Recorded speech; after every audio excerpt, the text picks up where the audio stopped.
Sr. Dom António, muito obrigada pela sua disponibilidade em participar neste espaço de entrevista conjunta Renascença Eclésia. Começamos por algumas perguntas mais pessoais. Como é que foi a sua experiência deste 12 e 13 de maio em Fátima, o altar do mundo, desta vez no recinto tão vazio e em solidão? Eu creio que todos compreendem que foi uma experiência única, que vivi também pela primeira vez, sobretudo para quem estava habituado a viver um 13 de maio com o recinto a extravasar. Mas confesso que tinha inicialmente receio de sentir a solidão, mas não tive, não foi esse o sentimento.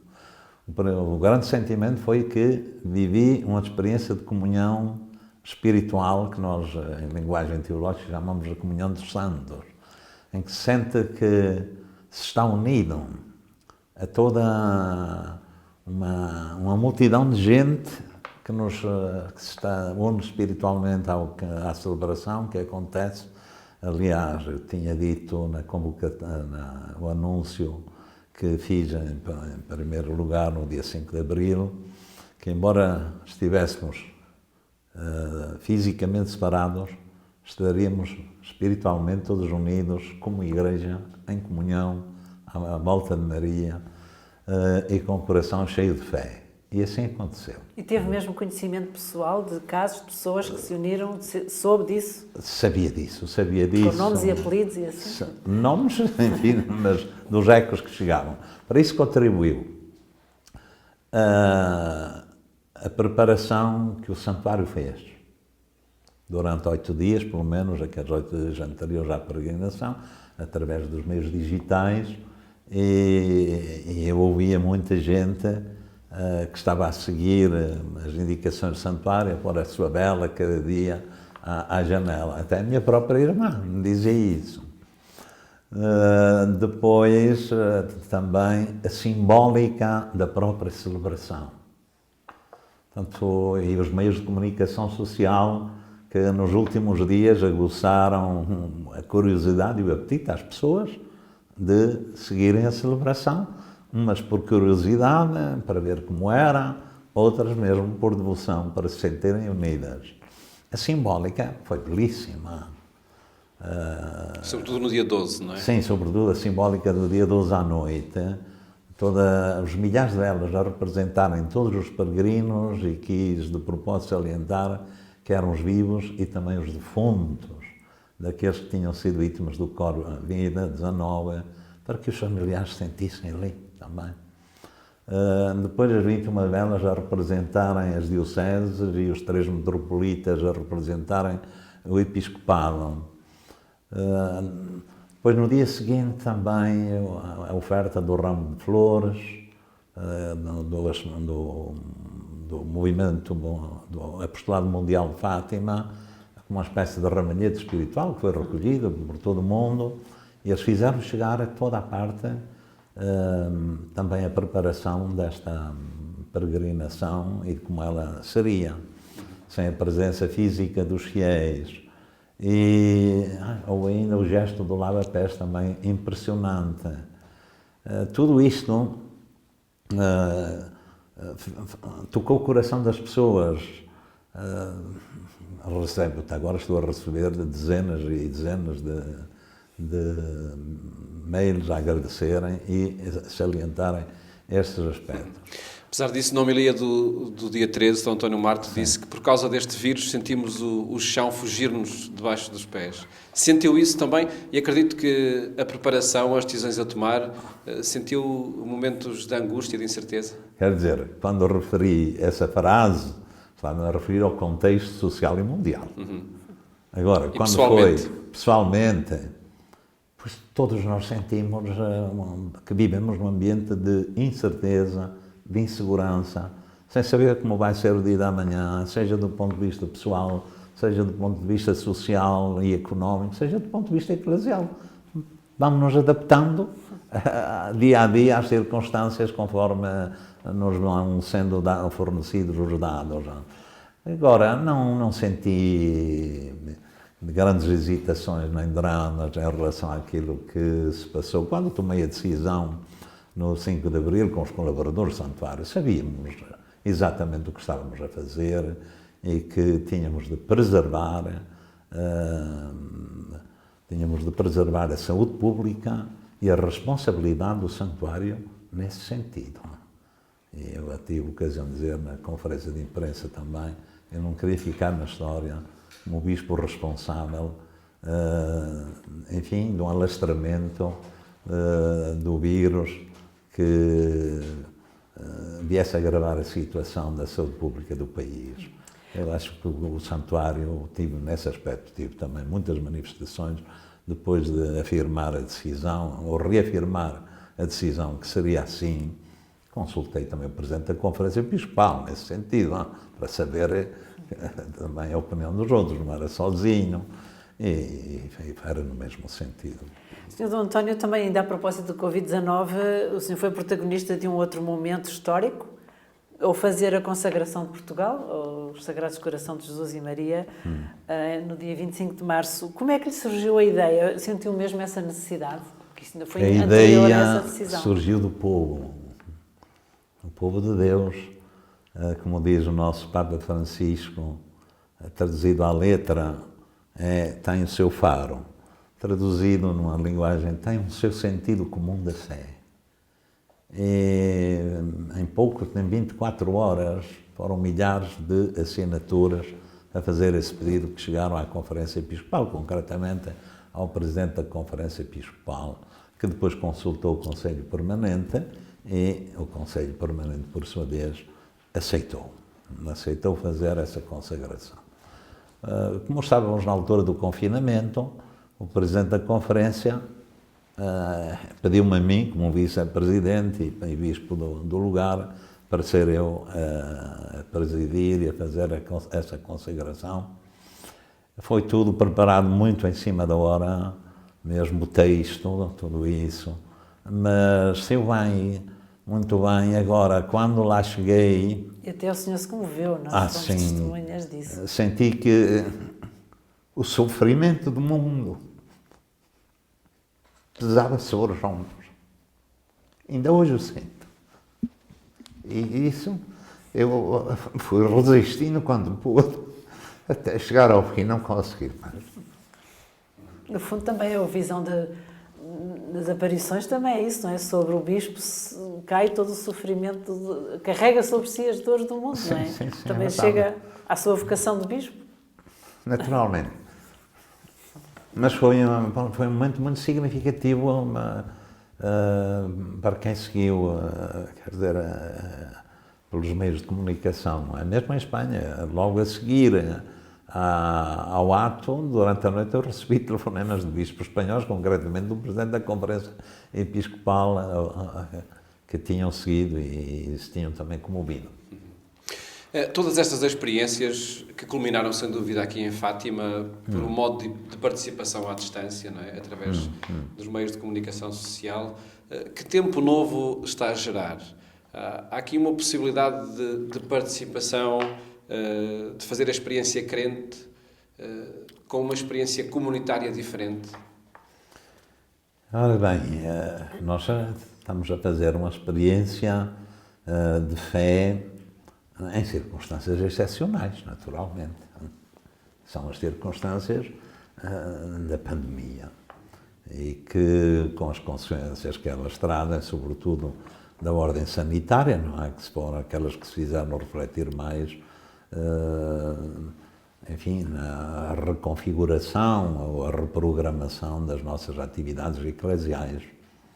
E, por conseguinte, houve a suspensão das celebrações comunitárias da Eucaristia, houve um cancelamento de praticamente quase todas as atividades pastorais que exigiam reuniões,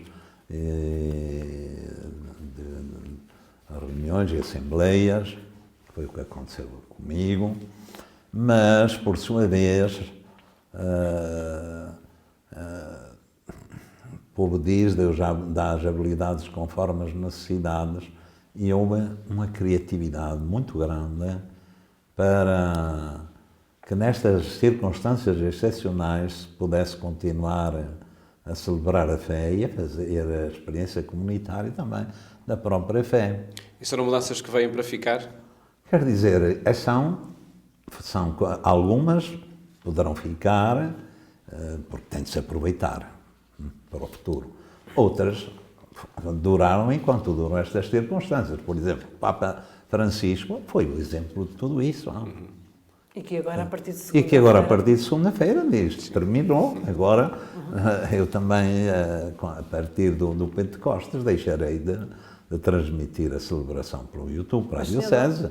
É necessário que agora as pessoas vão retomando gradualmente e progressivamente a sua pertença eclesial vivida nas comunidades, nas paróquias. Mas o Sr. Dom António, o que é que diria àquelas pessoas que anseiam por participar fisicamente nas celebrações, de aceder à Eucaristia até se confessarem? Que palavra é que lhes diz? Que já tiveram há tanto tempo a aguentar separados. Nós temos de seguir o exemplo do Santo Padre. Eu acho que foi o melhor exemplo. Se o Santo Padre fez o que fez, também lhe custou a ele. Foi para dar um exemplo a toda a Igreja e não fomos só nós. Foi em todo o mundo, praticamente, que se suspenderam essas celebrações, a não ser na Ásia, que foram sendo conservadas.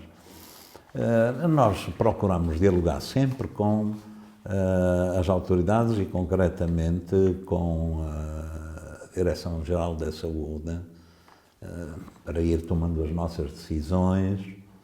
Eu, por exemplo, estava à espera que fosse possível recomeçar 15 dias antes do que está previsto. Mas, dado o risco elevado ainda de contágio, segundo as previsões das autoridades de saúde, optou-se pelo Pentecostes, para abrir o Pentecostes, e já foi conseguir algo mais do que estava previsto. Inicialmente desejava-se, as autoridades desejavam que fosse pós-Pentecostes. Nós dissemos, bom, Pentecostes é uma data muito significativa para a Igreja e, pronto, chegou-se a um acordo facilmente. Não houve, digamos, tensões. Mas há muita no gente, diálogo. Comparando com outras situações de países onde foi mais grave a pandemia, Sim. E que já abriram as igrejas, há muita gente que achou que se calhar terá havido uma cedência da Igreja. Uma cedência, houve um diálogo. A paciência também é uma virtude cristã. Eu também gostaria que abrissem antes, mas se não é possível, nós também temos de dar este testemunho e lembrar-nos que Cristo está sempre junto de nós, não deixa de estar presente, e que há uma coisa que eu acho que se deve conservar, juntamente com a comunhão sacramental, pela qual se anseia, que é a comunhão espiritual.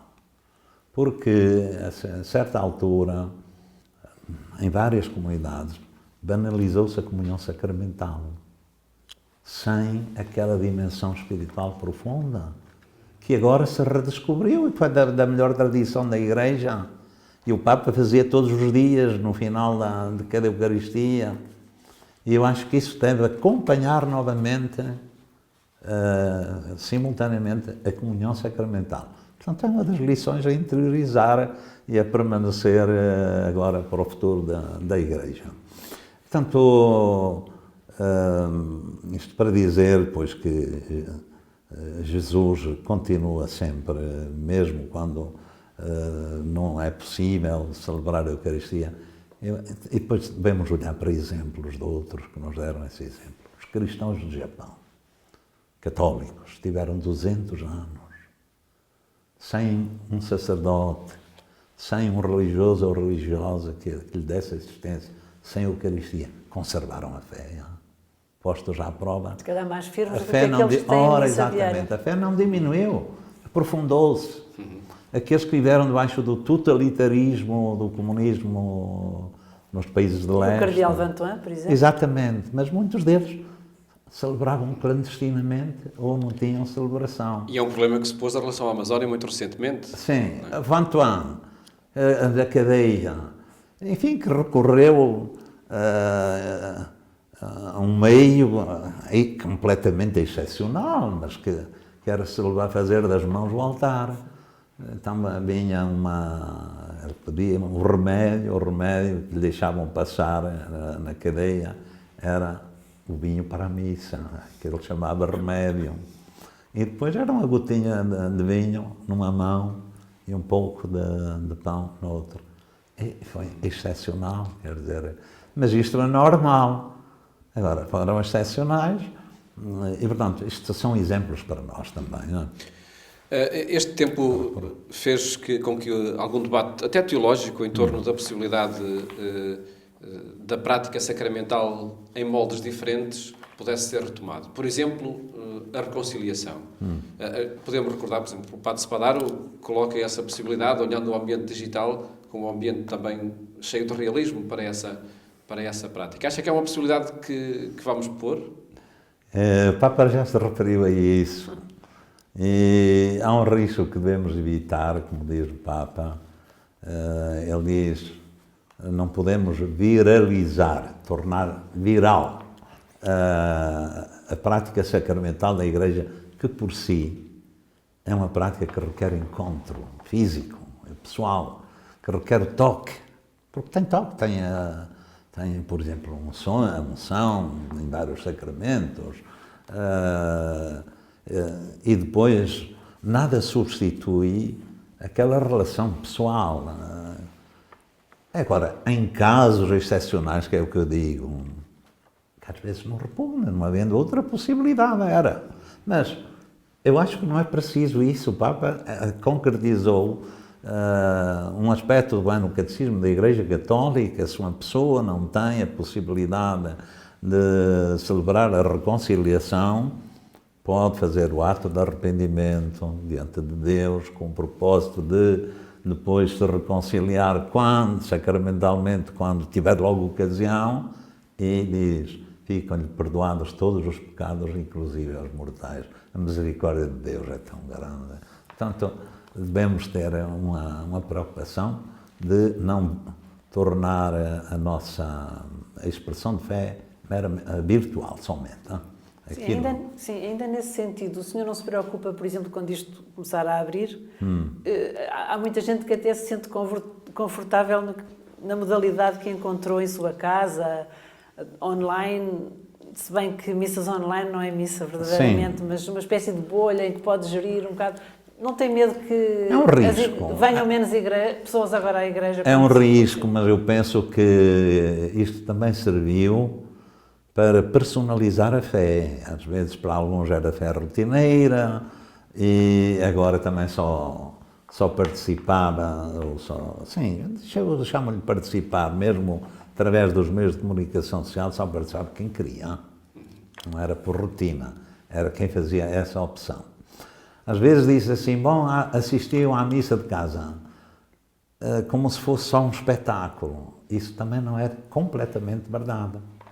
Havia uma participação espiritual. E eu penso que o Espírito Santo também agia através destes meios. Não era só o espetáculo de quem vê e presencia o que se está a passar ao longe, não. Havia uma união espiritual, havia uma comunhão espiritual também, que a gente aconselhava a fazer. Mesmo quando celebrei o Tríduo Pascal na Sé, quando chegava o momento da comunhão, éramos pouquinhos, havia o mestre das cerimónias que tinha um texto em que lia a comunhão espiritual para que quem estivesse em sua casa também fizesse essa comunhão espiritual. Portanto, devemos valorizar aquilo que é de valorizar, saber aquilo que foi necessário e é ou ainda em circunstâncias excepcionais e depois retomar outra vez a vida comunitária, sacramental, presencial, porque não há nada que substitua isso.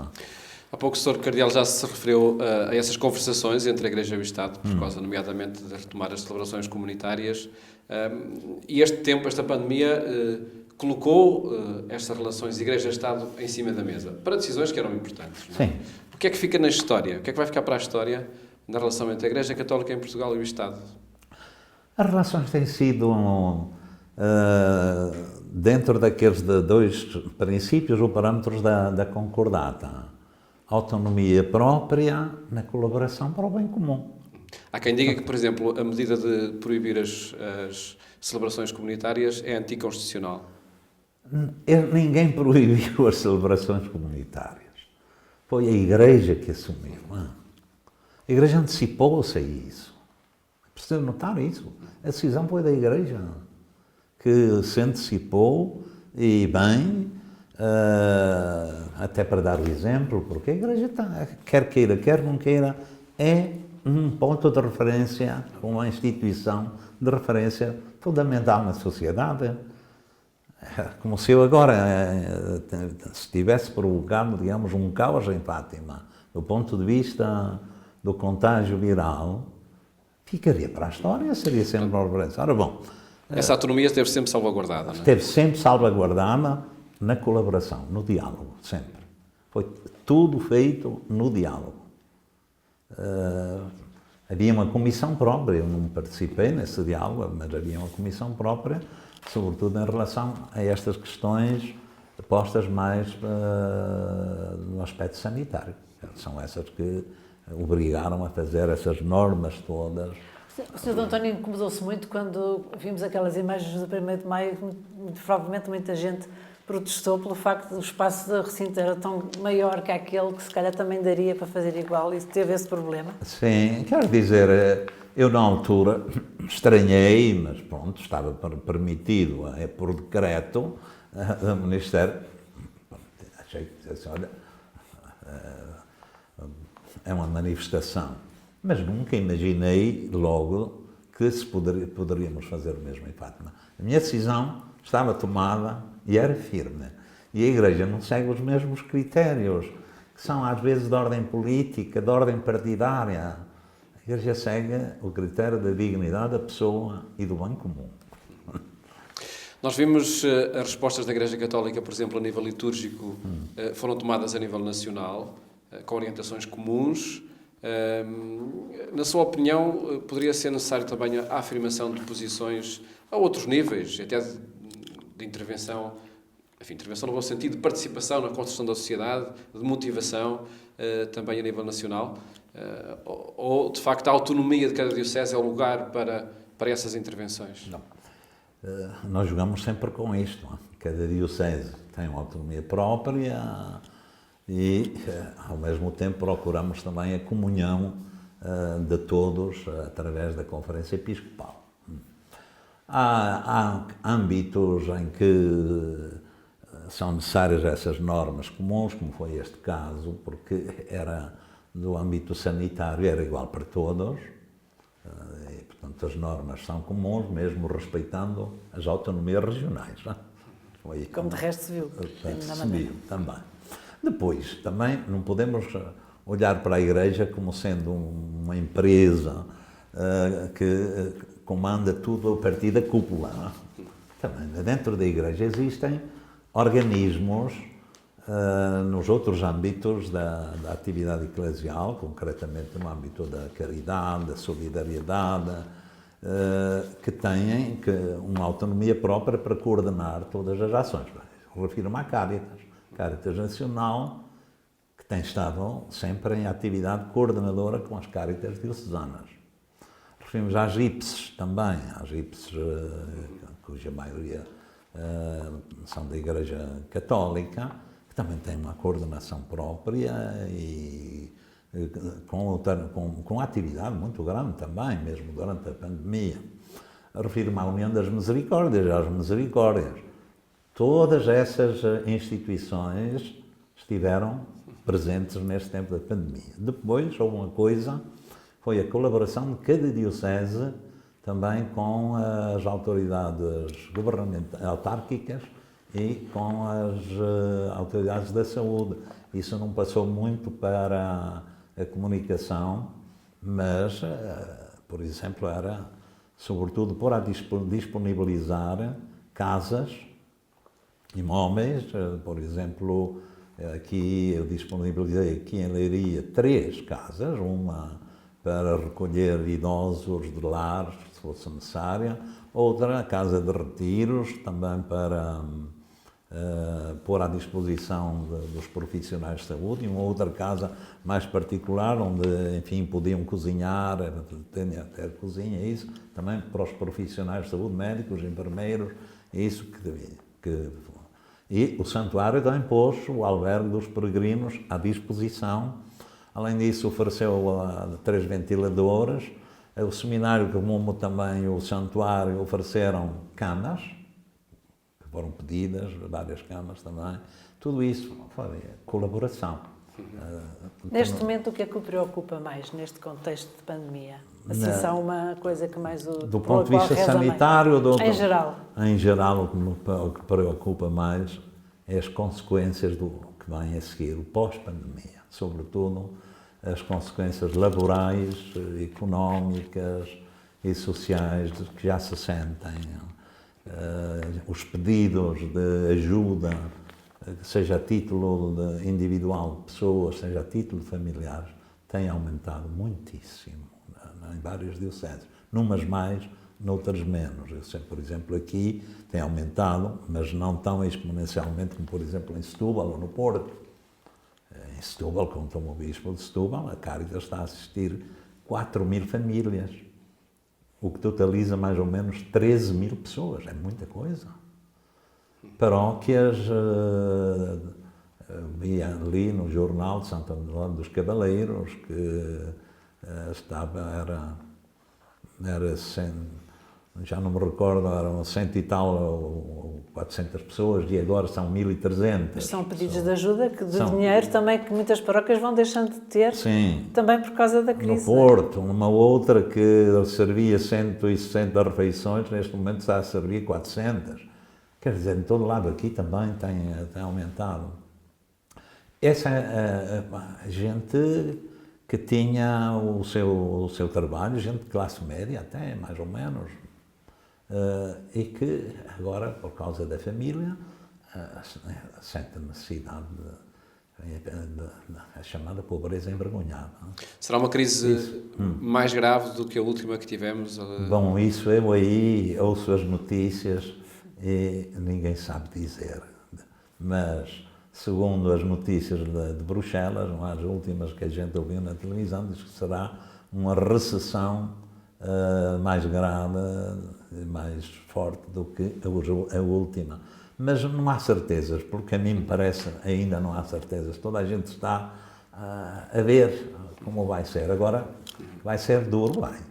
Os dias vão ser dias difíceis, mas pronto, a Igreja também vai sentir isso, não? Mesmo o santuário vai sentir isso, porque vive das ofertas, e não havendo ofertas, como durante todo este tempo, já tenho uma outra paróquia em que está a sentir isso, porque a diocese tem alguma almofada para poder acudir a alguns casos. Mas a gente também confia na providência divina, foi o que eu disse em Fátima, aquela questão da mão materna de Maria, não é? Ela não deixará faltar o necessário. Não? Sr. António, agora no início de junho vai decorrer a Assembleia Plenária da Conferência Episcopal, não é? Assim se prevê, que é eletiva. Que momento de renovação pode constituir também na própria Conferência Episcopal para as respostas que é necessário dar também nas circunstâncias atuais? Sim, portanto, nota uma coisa, esta Assembleia vai ser diferente das outras. Ela estava marcada para abril, com uma agenda até bastante extensa. Depois, por causa da pandemia, foi adiada para junho. E foi adiada para junho porque causa de ser necessário fazer as eleições, porque, de contrário, seria adiada para setembro, como fez a Conferência Episcopal Italiana. E, portanto, não dura tantos dias. Começa segunda à tarde e termina quarta de manhã. A maior parte do tempo é para fazer as eleições dos diferentes órgãos da conferência. Prevê-se, enfim, que tenhamos algum tempo para discutir um esboço para um futuro documento sobre a situação social e a situação eclesial. Por conseguinte, não devem sair ainda grandes linhas de orientação. Até porque eu acho ainda cedo. Nós ainda não sabemos exatamente o que vai acontecer nos próximos meses. Agora, assim falando genericamente, eu penso que se vai abrir uma nova oportunidade para a Igreja, para a reforma da Igreja, que leva ao seu tempo. Estas reformas e a renovação não é numa Assembleia de Bispos que se faz, mas para realizar as linhas de fundo da reforma propostas pelo Papa Francisco. Uma igreja chama Hospital de Campanha, quer dizer uma igreja misericordiosa e samaritana, próxima das pessoas feridas, porque nós vivemos hoje, e agora ainda mais, num mundo de gente ferida e com muitas feridas. Essa é a primeira coisa. Feridas, quando me refiro a feridas, refiro a feridas quer do ponto de vista pessoal, do ponto de vista familiar, depois as feridas do coração, as feridas do espírito, das situações económicas, etc. A Igreja em saída às diferentes periferias humanas, e elas são tantas, portanto, às diferentes periferias, não só geográficas, mas humanas, existenciais, sociais, aqueles que andam afastados, porque não podemos prescindir de que o primeiro papel da Igreja é a evangelização. Isso eu devia ter começado por aí, certamente. Portanto, um arranque de uma nova faceta da Igreja em Portugal? Sobretudo o mistério de Deus. É necessário que eu abordei isso na homilia, não se podia desenvolver tudo, mas nós hoje damos-nos conta que não somos pequenos deuses, já como às vezes temos essa tentação. Somos criaturas de Deus e que nos confrontamos com um grande mistério, que é o mistério da vida e o mistério da humanidade, que requer uma abertura para um mistério que eu disse, que nós chamamos de Deus, nós cristãos de Deus de Jesus Cristo. É preciso redescobrir a beleza e a riqueza desse mistério, porque muitas vezes há imagens muito deformadas também de Deus. Não? E com essa consciência renovada, quem sabe estamos a falar já com o futuro Presidente da Conferência Episcopal? Não, isso deve perguntar ao Espírito Santo. Não é? Bom, depois, além disso, portanto, tínhamos essas duas, uma igreja sinodal. Sinodal quer dizer, pois, que é composta de toda uma série de serviços e ministérios que procuram caminhar juntos, portanto, menos clerical, quer dizer, menos assente só sobre o clero. Mas isto, quando eu digo clero, menos assente, é que a responsabilidade às vezes de ser clerical, umas vezes é da parte do clero, outras vezes é da parte do povo, que também diz o padre que faça, o clero que faça. Mas agora, por exemplo, durante este tempo, notou-se também uma criatividade da parte dos leigos. Catequistas, serviços da caridade, juventude voluntária, tudo isso, são coisas a aproveitar. A Igreja, o Papa na querida Amazónia, na exortação apostólica querida Amazónia, diz uma Igreja marcadamente laical. Usa esta expressão. É isso que o senhor deseja para a Igreja em Portugal? Também deseja isso para a Igreja em Portugal? Eu também desejo, sim. Que não seja marcadamente clerical, mas que seja marcadamente laical. É a grande maioria do povo de Deus. Sem isso que é... Não quer dizer que o clero não seja necessário, de modo nenhum, mas cada coisa no seu lugar. Mas marcou-me profundamente essa expressão, porque aquele não disse logo, ordenem-se os homens casados. Primeiro, uma igreja marcadamente laical, para não cairmos num clericalismo, enfim, de homens casados.